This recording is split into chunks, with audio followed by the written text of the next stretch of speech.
Muraho tubashimiye kuba mudahwema gukurikirana ibintu n'ibindi Imbata TV ikomeza kubagezaho. Uno munsi ibyo tubazaniye ni ibintu byiza.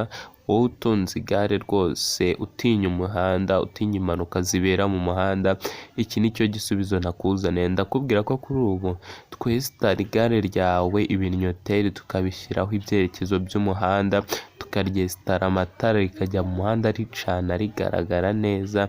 Igare ryawe tukaritaka, tukarishyiraho buri kimwe cyose bitewe n'icyo wifuza, gituma wumva wishimye cyangwa se kigufasha kujya mu muhanda wumva nta nkomyi, nta rwikango.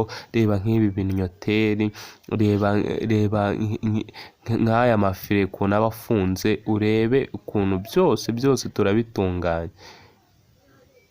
Reba torovizeri, reba ibintu byose, reba intebe nayo tuyishyiraho byose. Wowe icyo usaba ni uguhamagara kuri izi nimero turi bushyire kuri videwo, cyangwa se ukandika muri komenti icyo ushaka ukazatugeraho. Duhereye hano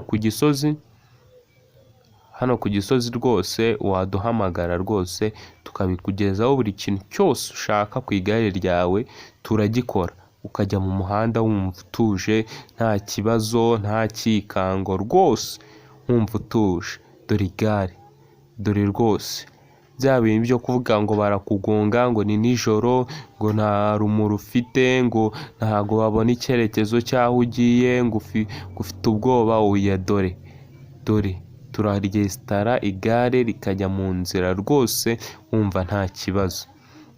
Ibinyoteri byose tubishyiraho rwose, kandi ku giciro gito nk'amazi yo kunywa rwose, ni nk'igiciro cy'umuneke rwose. Tugashyiramo feruje, tukesitara na radiyo, byose murakoze kuduhahira.